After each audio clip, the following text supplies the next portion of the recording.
Bom, gente, agora nós vamos começar a conhecer um pouco mais, né, o pensamento do Leibniz. Então, na época do Leibniz, ele conviveu com um momento ali de discussão sobre os grandes pilares do conhecimento filosófico que haviam sido atacados, feridos mortalmente, sobretudo pelas descobertas do Bacon e do René Descartes. Ambos, naquilo que fizeram enquanto produção filosófica, promoveram uma alteração radical em tudo aquilo que até então vinha sendo a sustentação do pensamento filosófico ocidental. Dois conceitos em especial sofreram ataques que foram mortais.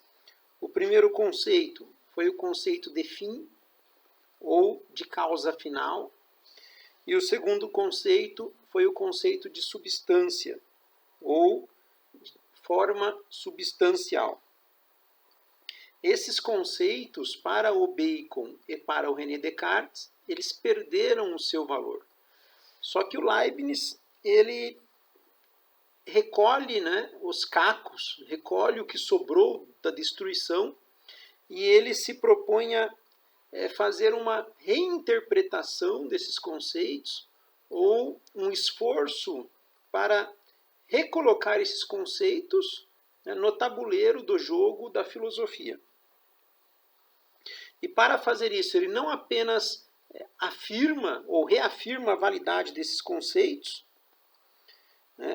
como também ele faz um esforço gigantesco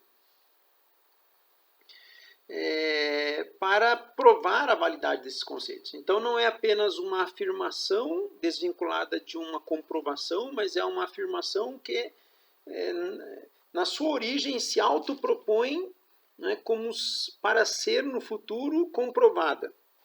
Essa afirmação da validade, tanto do conceito de finalidade, de causa final, quanto de substância, vai ser conhecida a partir do Leibniz como sendo a filosofia perene, ou a filosofia que se propõe a resgatar conceitos fundamentais da filosofia antiga e da filosofia medieval. Então, Leibniz vai ser o articulador desse novo pensamento filosófico de retorno às origens, que vai ficar conhecida como filosofia perene. Na concepção do Leibniz, era possível conciliar essa filosofia antiga, medieval, com a filosofia chamada filosofia nova, praticada, dentre outros, pelo Bacon e pelo René Descartes. O esforço, então, do pensamento filosófico do Leibniz terá como um dos seus grandes objetivos encontrar jeitos e modos para conciliar a filosofia perene, antiga e medieval, com a filosofia nova, a filosofia mais científica, a filosofia do Bacon e do René Descartes. À medida que o Leibniz desenvolve o seu raciocínio, ele percebe que é possível fazer essa conciliação, essa aproximação entre esses dois caminhos filosóficos. E será um esforço gigantesco o que fará o Leibniz nesse sentido. Aproximar filósofos antigos e medievais de filósofos novos vai exigir dele um esforço herculeano. Quando o Leibniz começa a trazer à tona conceitos do Platão, conceitos do Aristóteles, e passa a colocar esses conceitos em diálogo com a filosofia cartesiana, por exemplo, ele vai promover na filosofia um novo momento, a explosão, o boom de uma nova forma de compreender a realidade. E assim, ele vai adquirir notoriedade dentre os filósofos da sua época. Essas são palavras do Leibniz.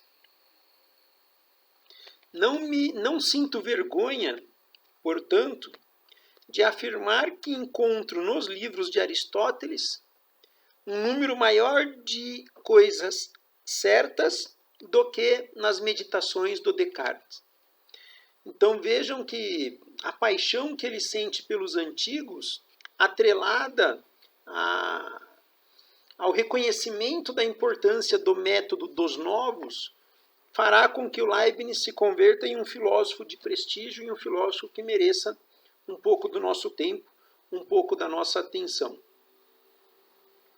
Portanto, numa perspectiva filosófica e também numa perspectiva histórica, nós temos que colocar o Leibniz como mais um dos que pertencem ao grande panteão dos pensadores de filosofia e de ciência de todos os tempos.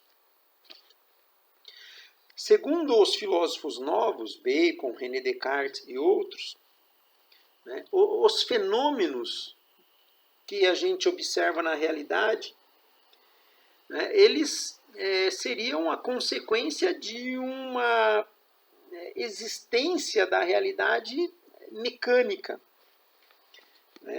É como se houvesse sempre na perspectiva dos filósofos novos essa causa e essa consequência, essa causa e essa consequência, como se fossem engrenagens que girassem a todo momento com perfeição.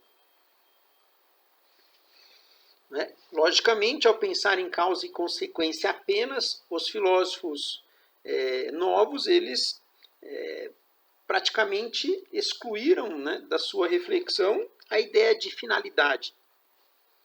E o Leibniz não se dá por satisfeito com isso. E para demonstrar a sua insatisfação e ao mesmo tempo para reafirmar a validade dos antigos, o Leibniz recorre a Platão. Na verdade, ele recorre a Sócrates, mas nós sabemos que o Sócrates ele está presente nas obras do Platão, sobretudo a uma obra chamada Phaedon.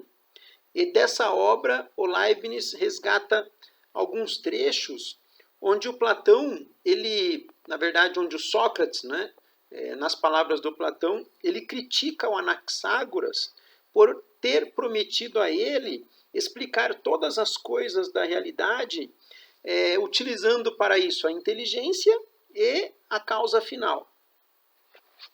Porém, o tempo foi passando e o Anaxágoras ele apenas explicou as realidades na perspectiva da inteligência, utilizando-se para isso, diz o Platão, diz o Sócrates através do Platão, questões provenientes da ideia da mecânica, das ideias das matemáticas, das questões físicas, e ele não avança para o caminho das concepções mais profundas, que vêm da filosofia antiga e medieval, como, por exemplo, para o caminho da causa final. E isso gera no Sócrates um descontentamento, por isso ele critica o Anaxágoras, assim descreve o Platão na sua obra O Phaedon. Diz o Platão que a verdadeira causa das coisas ela está muito mais naquilo que o Sócrates chamará de moralmente aceitável ou moralmente inaceitável do que num processo mecanicista de causa e efeito. O Leibniz, resgatando esse trecho do Phaedon do Platão, ele introduz na discussão filosófica um novo ingrediente que é o seguinte: será que não é possível, será que não seria possível compreender a realidade fazendo uso, sim, dos métodos novos, mas ao mesmo tempo utilizando conceitos antigos? Será que não seria possível compreender melhor a realidade aproximando essas duas vertentes filosóficas? Desse resgate do Platão, o Leibniz ele encontra subsídios que o permitem avançar ainda mais na reflexão, e ele avança ao dizer que um modelo de explicação da realidade meramente mecanicista seria incapaz de explicar a realidade em tudo aquilo que a compõe. E ao mesmo tempo, se apenas uma explicação da realidade estivesse centrada nos conceitos de substância e de causa final, também ficariam de fora aspectos que nos ajudariam a compreender a realidade naquilo que ela tem de cotidiano.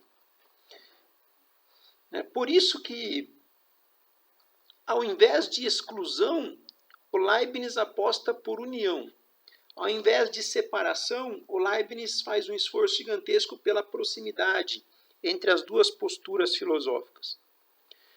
É preciso compreendê-las na perspectiva das ciências, na perspectiva da concepção mecanicista de realidade, mas sem abrir mão de uma reflexão mais profunda que nos permita alcançar, né, a substância das coisas e também a causa final das coisas e outros conceitos que pertencem e que são próprios do mundo antigo e do mundo medieval. Essa conciliação entre as posturas é o caminho que o Leibniz vai propor para a filosofia. E ele diz assim: penso que é possível demonstrar diversos efeitos naturais por uma via dupla, seja observando as causas eficientes ou observando a causa final. E ele continua: ambos os caminhos são corretos, tanto um como o outro podem ser úteis, não apenas para admirar a obra do grande artesão, mas também para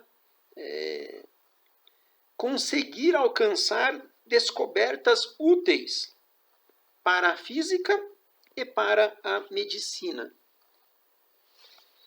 Nesse esforço que o Leibniz faz por aproximar essas duas posturas religiosas, ele alcança um lugar de onde, como observador do contexto em que ele vive, ele pode dizer que os filósofos modernos se equivocaram por acreditarem que eles poderiam, apenas com a ciência e com um modelo mecanicista, oferecer uma resposta para o que é a realidade, porque as respostas deles tendem a ser sempre genéricas.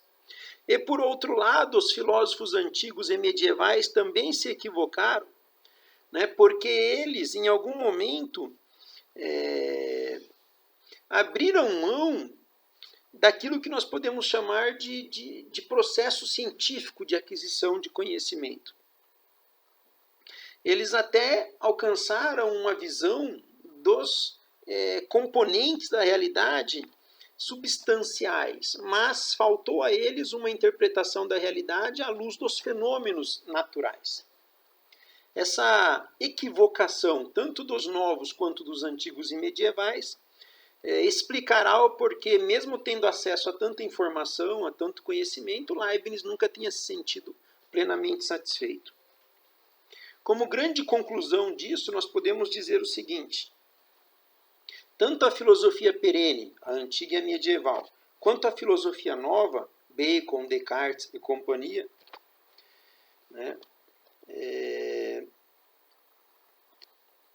devem caminhar juntas, devem dar as mãos, devem unir esforços, né, para que aquilo que é puramente filosófico alcance o seu ápice de desenvolvimento, tendo como referência também os aspectos que compõem o mundo científico, fenomenológico, e as explicações da realidade científicas baseadas nos fenômenos da natureza, elas alcançarão o ápice, né, das suas descobertas se não abandonarem esse fundamento filosófico, né, enraizado naquilo que há de mais profundo nas coisas, que é a sua existência enquanto substância, que é a sua existência enquanto realidade finita, que é a sua existência enquanto realidade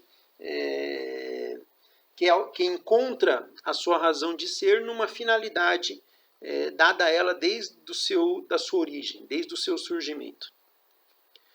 Então, Leibniz ele percebe que podem haver dois caminhos de interpretação da natureza. Um deles filosófico, né, que lida com aquilo que são os grandes princípios universais das coisas, mas que não é capaz de oferecer conhecimentos de ordem científica. E, por outro lado, o caminho científico, que lida com os fenômenos e com a ciência, mas que não é capaz de alcançar esse nível mais profundo, né, das questões universais, por se atrelar muito ao quantitativo e aquilo que é mensurável do ponto de vista dos números, do ponto de vista matemático.